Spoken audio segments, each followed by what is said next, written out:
Hello everyone, and welcome to the explanation of the modal verbs, which is the third chapter from our curriculum in year 2. In this chapter, I will explain the modal verbs, the idiomatic expressions related to the modal verbs, and I will end up with the changing of the direct speech into indirect speech when you have a modal verb in the direct speech. Starting with the modal verbs, it's evident or it's taken for granted that there are 10 modal verbs in English. The ones that we will cover today are can, could, may, might, shall, should, ought, will, and would. Usually the verb that follows the modal verb is in the simple form, and this is always the case even if the tense of the sentence is in the past or in the future. Starting with the can and could, there are 4 meanings that can be expressed by can or could. Sometimes we can express ability, we can express possibility, opportunity, and permission. If we want to talk about ability, present ability can either be affirmative or negative, of course. Here we use can because you are talking about your ability at the present time. For example, Ali can read without glasses. However, if you want to talk about your past ability, and of course this can be either in the negative or positive form, you use could here instead. For instance, and usually this past ability indicates either uh, uh, when you used to have ability and you don't use it anymore, you don't have it anymore, or when you didn't have the ability and you have it now. For instance, Suha couldn't do her responsibilities when she first employed. Usually you need to pay attention, students, that you insert time expression to indicate that, for instance, when a person was 10 years old, or when a person was at a young age, or at an earlier stage of your study, earlier stage of your employment, for instance, just in order to show that something used to happen at a specific time. The second meaning, which is, I don't think that we have problem with the ability. We start to have a more difficult part in the in code or can. We have the possibility, which we need to pay very much attention to. And possibility, it can be of 3 types. It's either a future possibility, and here you talk about you use can or could. For instance, when you tell somebody that the doctor can see me at 21:20, so it means that it's possible for the doctor to see you at 9:20. As to present and the future, impossibility this time. So here, Dad could be driving if he didn't make an accident. We usually insert the if clause in order to show that if it were not for this action or if it were not for this event, something else would have happened. And we always need to be very careful in the tense of the sentence. And by the way, like I said, this impossibility can either be about the present or future, and we use could only. As to past impossibility, and this is past impossibility is inferred that, that you did use, or it's implied from the sentence or from the situation. It consists of couldn't in the negative form, because if you put it in the affirmative form, it will mean something else, which is opportunity, as we will see shortly. So it consists of couldn't plus have and the past participle form of the verb. For instance, the surgeon couldn't have attended the meeting because maybe he has another commitment. We don't know. And as we said, that this is impossibility is in the past. As to the third meaning, which is opportunity, Here, I don't think that we've got a big problem with opportunity, because past opportunity, which is not realized, consists of could plus have and the past participle form of the verb. And here we do, for instance, if you have a time and you didn't make use of your time, you were supposed to do this thing instead of watching TV, for instance, you could have done your homework. You could have, for instance, attended online meeting instead of being on social media. So you had the chance to do something, but you didn't make use of your time. Therefore, we use the could in the affirmative form. You just need to distinguish between the negative usage of could or the positive usage of could. The next one is the past opportunity, which is realized. Here we don't need to use any modal verb, and you can say John was able to write an article, or John was able to do his homework. The next one is permission. Permission can either be in the present or in the future, and you use here can or may. We'll talk about the expressing permission using may a few slides from now, but our focus now is on can to give a permission. For instance, you can borrow my notebook if you need it. You can leave the class earlier. You can have a swimming lesson, for instance, if you want to. If you want to express past permission, here you'll use could instead. My daughter could skip some of her homework. However, students, just like ability, you need to give time expression to show that this permission used to be given, but maybe it's not granted anymore. So always pay attention to the time expression and the necessity of inserting it. Now let's move to the second group of the modal verbs, which includes will and would. We used to say that, by the way, would is not always or could or may and might. These forms are not the past tense of these modal verbs. They are the past form of the modal verbs. So just bear in mind about this. For will and would, we've got four meanings: either to give a promise, or to talk about future activity, to request something, or to indicate or express contrary to fact.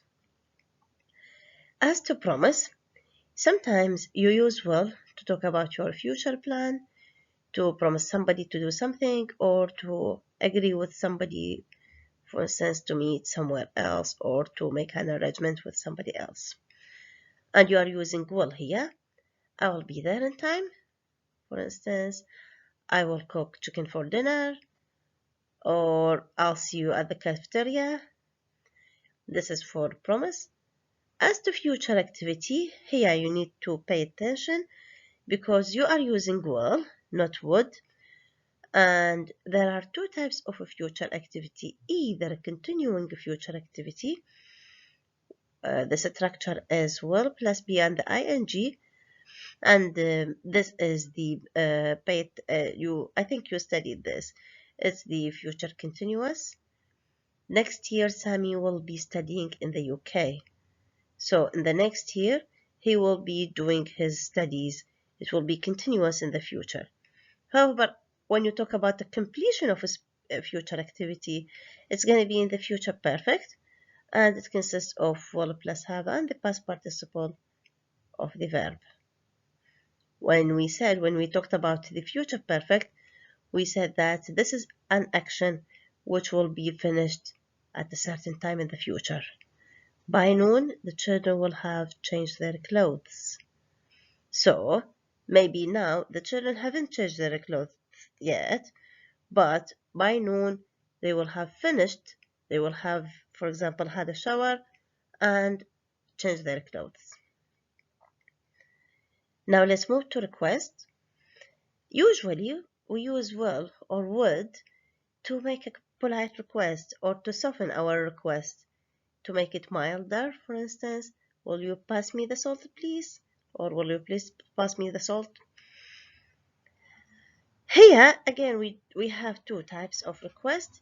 These requests can be immediate, I mean, the instant time of speaking, or it can be a distant future.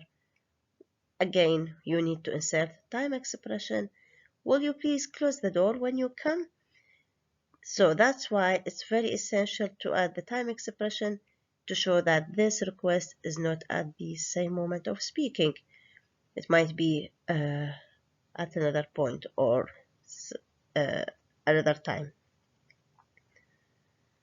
As to contrary to fact usually comes with the if clause, and it is of two types, either in the present or the past. The present contrary to fact statement, by the way, we use would in the two cases, but the present contrary to fact statement, it is the second condition in the if clause. If Sally didn't break her leg, she would go to Paris. You remember that with the if clause, that you have the past here in the first part of the if clause, and you have would plus the simple form of the verb in the second part of the if clause. As to the past contrary to fact contrary to fact statement, this is the third condition of the if clause, and you usually have the past perfect in the first part, and you have would have and the past participle form of the verb in the second part of the if clause. If Sally hadn't broken her leg, she would have gone to Paris. Okay?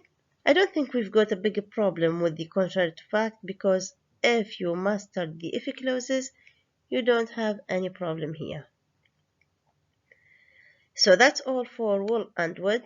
Let's move to the next group of the modal verbs, which is shall, should, and ought.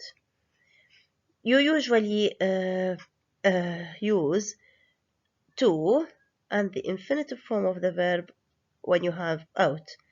But if you have shall and should, you just have the simple form of the verb after shall and should. But ought is the only one that needs to after it. Fine. There are four meanings that can be expressed with shall, should, and ought. And by the way, you don't use all of them in these four meanings. We'll see now that you have either shall and should to express advisability. This advisability, we see that they are of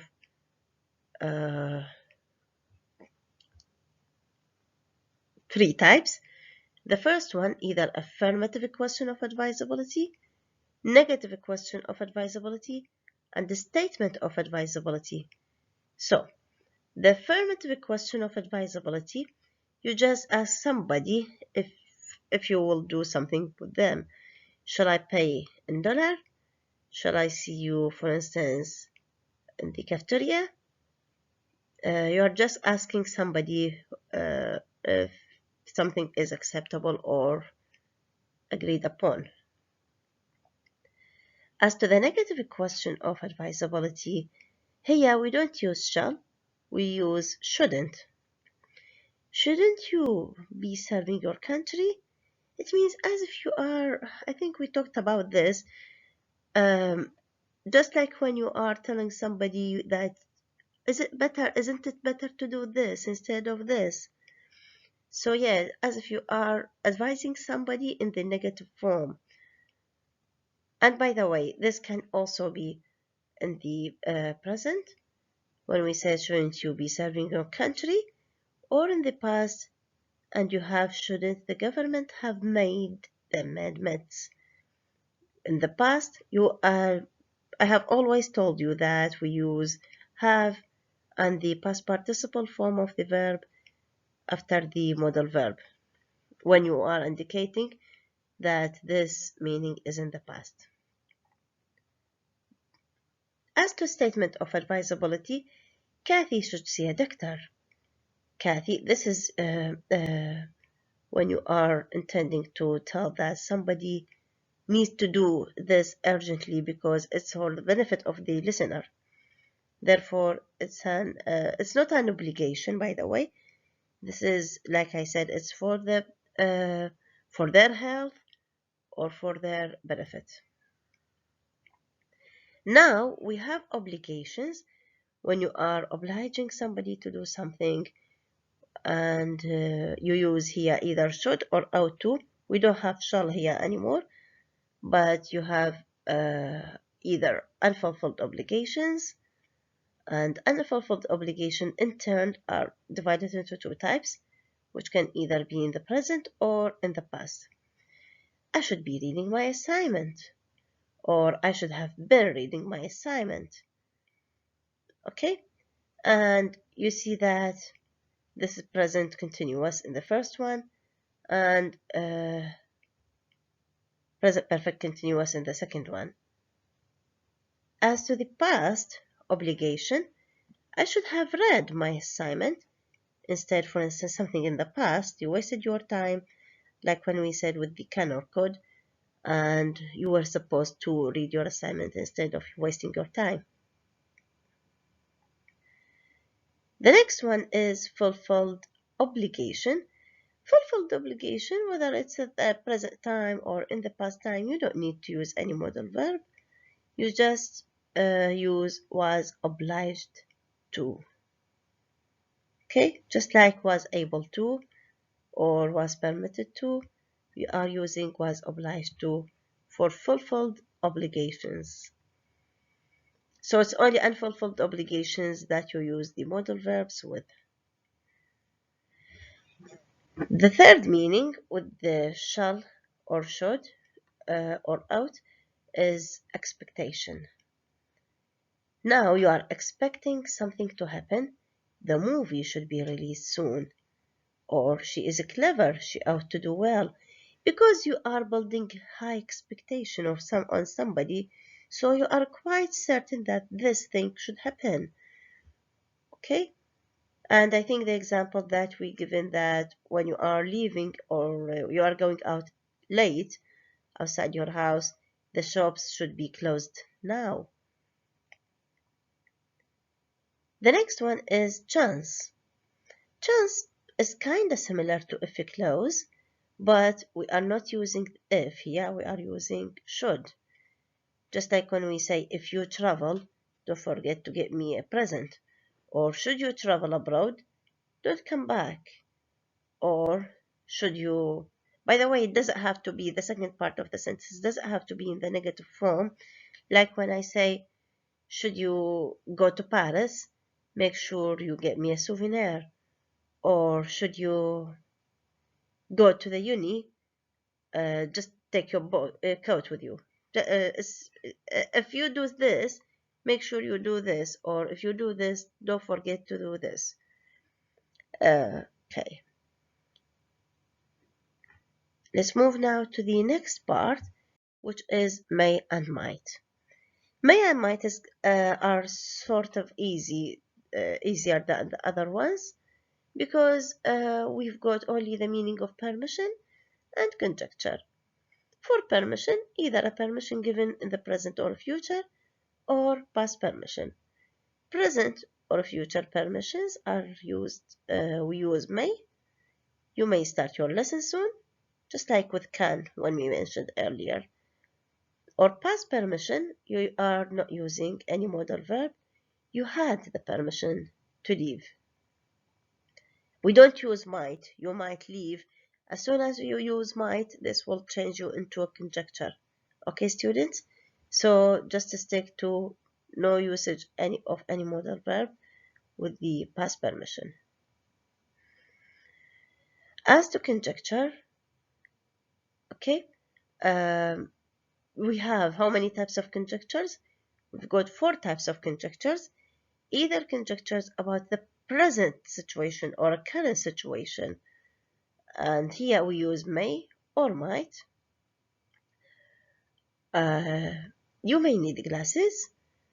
You may need to move to another house, or you may need to make a surgery. About an activity, this is going to be in the progressive form. either may or might plus the ing form of the verb. She might be studying. By the way, you cannot use the ing form of the verb straight away after may or might, but you have to insert be after the modal verb. Why? Because always the modal verb is followed by a simple form of the and here be has to come back to its basic form, which is be. She might be studying now. My daughter must be sleeping now. My students must be, for example, might be writing their homework, for instance. As to future conjecture, again, you are using either may or might. My dad may not accept that when he knows. You notice that you didn't make that much change or that much difference from the first conjecture, which is the present situation. My only difference is the time expression that I inserted to indicate that this conjecture is about future. Again, now we are moving or talking about the past conjecture, which consists of may or might plus have and the past participle form of the verb. I might have lost my notebook in the car. Okay, like the other modal verbs, if you want to indicate the past, use the have and the past participle after the modal verb. After may and might, I'm moving now to must. There are four meanings expressed by must: either necessity, abstention, lack of necessity, and deduction. For necessity is kind of different from should, when you have an obligation to do something. No, here we are expressing what is necessarily to be done. Okay, and in necessity we have four types. We have present necessity, future necessity, all-time necessity, which applies at any time, just like the nature of human beings or a scientific fact. And next we have the past necessity. As to present necessity, the lecture must begin now. The time expression now indicates that this is something at the present time. And when you say Mona must leave at 6, again, the time expression shows that this is a future active necessity. As to all-time necessity, students must prepare for their assignment. It talks about something in general. Or usually, for instance, when you say you must have healthy food if you want to be, you must consume healthy food, for instance, just like in order to be fit all the time, just like to have something which applies at any time. Well, and the past necessity, we don't use any modal verb. We are using the had to. Jane had to leave the class early, which means that it was necessary for her to leave the class in advance. The negative form of must, mustn't, or must not, here it will change the meaning into abstention, just like when you are preventing somebody or telling somebody not to do something. We must not neglect our health. We must not write on the wall. We must not play in the street. Just like when you are telling somebody that this is not allowed or this is not good to be done. To lack of necessity, by the way, it's always this context of the situation which plays a role. When we were doing the exercises, some students were getting confused whether we use don't have to show the lack of necessity, or to use abstention, mustn't. For instance, do your homework. Some students said you don't have to do your homework. and other people say you mustn't do your homework, or some students were saying you must do your homework. Okay, like I said, the intention of the speaker or the context of situation always determines whether you are using lack of necessity. For instance, you don't have to do your homework on the weekend. This indicates that it's not something which is necessarily to be done on the weekends. Or you say you must do your homework in time. The completion of the sentence changes the meaning expressed by must.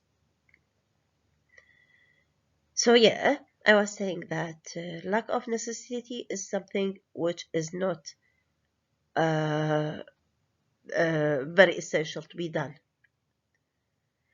The last meaning expressed by must is deduction. Deductions can be about present. He must be, for example, reading now, or she must be studying now. About the future, it must be going to rain. Or deductions about the past, he must have been, for example, meeting another girl. You can also use deductions without been. He must have met another girl to show that this is a deduction in the past, but not in a progressive form. After must, we are having, after talking about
the modal verbs.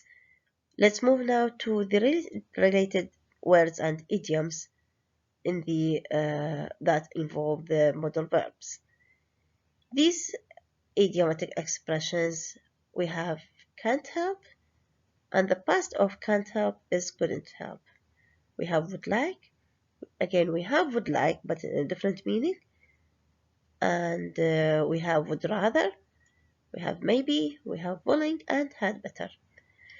With can't help, it means that you cannot resist or you cannot stop doing something.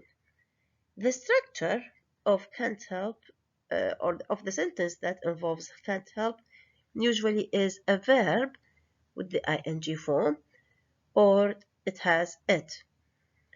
Like when we say, I can't help seeing poor people suffering. It's always the verb in the ing form, or you can substitute this whole phrase with help it. I can't help it. The second one is would like. Would you like a cup of tea? Or would you like to come to our party?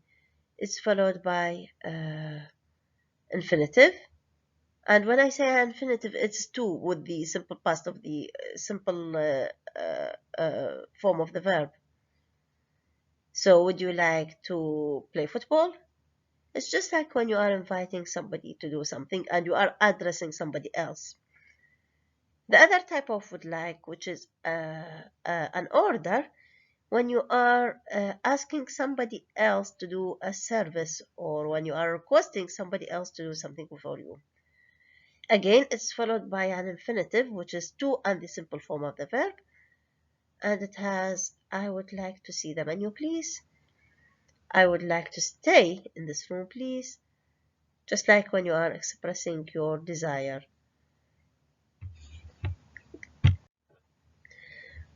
We need to pay very good attention to the distinction between the first would like and this would like, because it's always, again, the meaning or the context which indicate whether you are requesting or inviting somebody else to do for something with you, to do something with you. The next one is would rather. Would rather shows your preferences or somebody else's preference, and it's always followed by the simple form of the verb. I would rather study or stay with my kids during the weekends. Sometimes you can mention another alternative thing that you don't prefer, and sometimes you don't have to.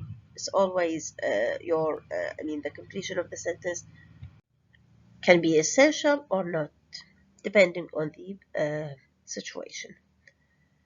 For maybe, maybe means perhaps, and it's also it doesn't determine or um, uh, doesn't require a particular form or a particular tense.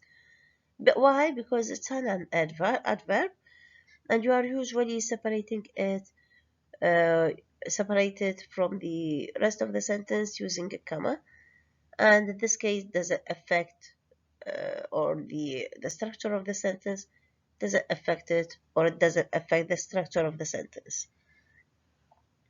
Maybe Ali is arriving next week.